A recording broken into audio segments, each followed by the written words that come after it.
Hey, Blue Demons, Courtney here from the Office of Student Involvement. Thank you so much for joining us for our afternoon edition of Get to Know DePaul. This afternoon, I'm joined by Leslie Watland from the Dean of Students Office, just talking about DOS and the services. Leslie, thanks so much for joining us today. Thanks for having me. Yeah, so for our viewers, if this is your first time to the series, Get to Know DePaul is a series that's designed for you to get to know the different programs, services, and offices around the university. So we've been doing deep dive interviews with a number of different areas across the university. So Leslie, as we get started here this afternoon, can you tell us a little bit about you first? So tell us who you are, where you're from, how long you've been here, and why you decided to come to DePaul in the first place. Perfect. So again, my name is Leslie Watland. I use she, hers pronouns. I'm here as an assistant dean of students in the office of the dean of students here at DePaul University. I am actually an alum of DePaul University, so I did get my graduate degree here within the School of Education. Go Blue Demons! Yeah, so I love working in higher education, working to support students. I've worked at a variety of institutions, mostly in the Chicagoland area. That's where I've grown up. That's where family has been historically. But I have a huge affection for DePaul, the mission, the students. I think it's the perfect mixture of having a really diverse and vibrant community and also having students from a variety of different interests, backgrounds, passions. And in the work that I get to do in my office, I get to meet with a wide variety of students. So DePaul's really the great fit. I love to be able to live out the mission within our office. And of course, I have a lot of Blue Demon pride getting my graduate degree from here. Yeah, and how did you say, maybe I missed it, how long have you been here now? No, I missed it. Forgot one thing. So I've been here about 2.5 years. So Oh, time nice. flies. Yeah. Yeah. Well, great. Well, Leslie, I think a lot of our students are probably curious, what does DOS do? And for our viewers, DOS is our Dean of Students. And, I think a lot of people, when they hear Dean of Students, they automatically think about the office that you're going to go to when you get into trouble. And I'm hoping that you're here to tell us that that's not only the case. That is not that we're not just the principal's office. So I will joke with new students frequently. If they ask about our office, we're not the principal's office. It is true that we do address conduct related concerns for students. That is a part of our job, but that's only about 10% of what we do.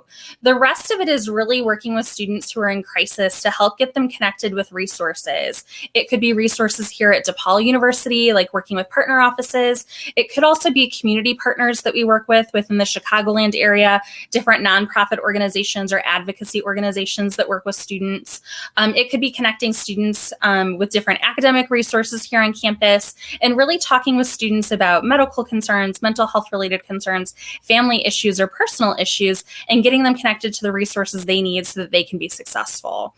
We also manage the absence notification process, which I know in a remote world we're using less and less, but for students who maybe need to be away from class due to having a surgery or some type of crisis, we manage that process for students. We also manage the administrative late withdrawal process for students who need to withdraw after the withdrawal deadline due to a medical or mental health reason, and things like that. But overwhelmingly, what we do is just meet and talk with students and help connect them to different resources to help them solve some of the problems that they're facing while they're a student here.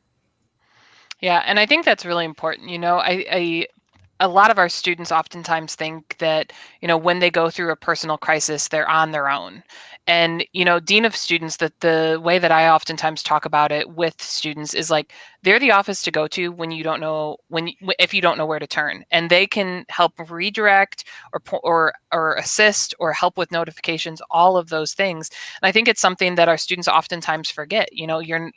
I frequently say it. I don't know, Leslie, if you're a musical fan, but there's this song in Dear Evan Hansen that says, "You are not alone." And like, you are not alone at DePaul. And especially, I think when it comes to crisis situations, that's what the Dean of Students is here for, is to help through all those. Absolutely. We're a hub for different resources. And we know when students are going through crisis, it's usually not just one thing, right? So it might be that you're really struggling in your classes, but the reason you might be struggling could be that you're having some major issues with your apartment or a medical concern or there's illness in the family. So really, we try and meet with students and figure out the whole big picture of what's happening. So that way we can work in partnership to figure out what different resources we can use to help you and advocate for you. Mm-hmm. So Leslie, I'm curious, when is a good time for students to start to reach out to Dina students if they, if they feel something might be coming on or something might be getting a little bit worse for them? I would say as early as you can reach out to reach out. So certainly there's different things that we can do to help students at all points throughout the quarter, but definitely, especially if a student is facing academic related concerns, these 10 weeks go by quickly. So if you're starting to have concerns about your ability to complete a class early in the term, we have way more options to discuss with you at the start of the term than we do during finals week, right? So as soon as you're starting to feel like I'm having a little bit of trouble, I might need some assistance, I'm having some concerns, I don't really know where to go, you can always reach out to us and connect with us. We're happy to meet with you. You're not a burden. I tell students all the time, it's my job, but it's my joy to meet with students. So it's never a problem for you to reach out, request an appointment through our office. Students can request an appointment at any point by going to our virtual office off of our website or calling. You also could go to our main office and email one of the assistant deans directly to request a meeting with them, and we'd all be glad to meet with you. Ellen Harian Fingato is our Dean of Students, so she's fantastic, but also in our office as other Assistant Dean of Students is Gina Nunez and Dan Amato. So definitely those are all people that you could reach out to if you had some concerns. And I always tell students the earlier the better, especially students who maybe I've worked with over the course of a couple of years. If they start to feel like something is going wrong, reach out as soon as you can. Mhm. Yeah, I think that's really great to know. And it's a theme we heard last week when we talked with the Center for Students with Disabilities. And I'm sure we'll hear from others as well, but the earlier the better. But I think it's also important to know, like, if everything goes wrong, you're also there, right? Like, emergency urgent situations, always great to reach out to the Dean of Students. So, Leslie, I'm curious, what for students who engaged with your office in the fall, what did that engagement look like? How did students connect? How did they connect with the Dean of Students? And what is that going to look like come this winter quarter? So this fall, we actually had a significant increase in connecting with different students from across campus, and that involves both new students as well as returning students.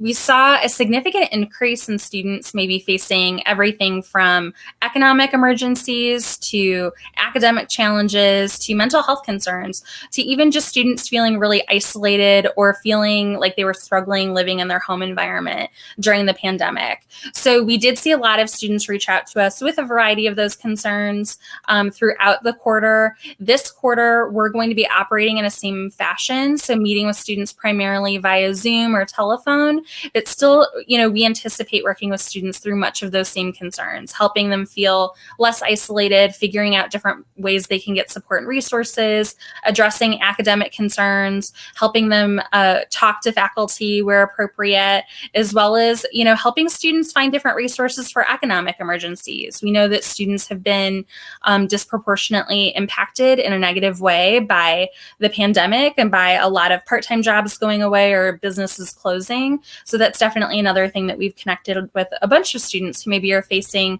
food insecurity, housing insecurity, and helping them get connected to resources as well. Mhm. Yeah, and as you talk, about some of those resources, I think this is also a good opportunity to plug one of the resources for our students who are in Chicago who may be facing food insecurity. DePaul has a new resource called the Depaul Pantry that is located in the Lincoln Park Student Center. So if you're facing food insecurity, you can go there. They can help you. It can help you get some groceries and help you, get by, especially through this Mhm. difficult time. So it's located in the Lincoln Park Student Center. But if you need more information, you can always reach out to us as well, and we're happy to assist getting you some information for that too. And even for students who maybe are watching this and they're not in the Chicagoland area, or they might not even be in the state of Illinois, we do have different resources that are nationwide, as well as some other different states where we have resource networks. So feel free to reach out to us, even if you're not in the Chicagoland area. We still would be glad to connect you with different community resources that we're aware of, particularly around, food insecurity, housing insecurity, things like that. hmm Yeah, so Leslie, one of the other, and you touched on it a little bit, one of the common trends that we're hearing from students this quarter is it's just hard to stay connected, right? Like, it's hard when we're sitting here in front of a computer screen to feel that same personal connection, that same, the same relatability with people. So I'm curious if that's something that you all in the Dean of Students office have been, if it's something you've been talking with students about, and if so, if you have any messages for our students who might be feeling that way as well. I think if you're someone who's been feeling isolated during this pandemic, you are not alone. Most of our students are feeling the same way. I think, especially for students who are newer to the university, they've had some feelings of, discomfort in trying to make friendships and how to go about doing that. So we've really encouraged students to do things like connect with OSI, connect with DHub, to connect with student organizations, but also encouraging students while you're in classes, if you're having trouble with a subject, not just using the tutoring center, which is a great resource, but also messaging some of your other classmates to say, hey, do you want to connect outside of this classroom and talk about, these assignments or projects or readings or what have you? And students really want to hear from other students. So as much as possible, trying to be proactive about building that community is helpful. Certainly it doesn't replace the in-person dynamic, but I think it definitely makes a huge difference in feeling a little bit less alone to have somebody that you could, chat with on the side occasionally during class or after or before classes. So definitely encouraging students to take advantage of that. Also connecting with different faculty and staff here at the university. It's so important to find mentors at the university that you feel connected to, that maybe align with your major or just some of your passions and interests. So definitely encouraging students to connect with those different departments that spark their passions, to try and find some faculty or staff mentors as well. Mm-hmm. That is the number one piece of advice I give new students: find a mentor. And, I think that there are some distinguishing characteristics that make someone a mentor instead of just a friend.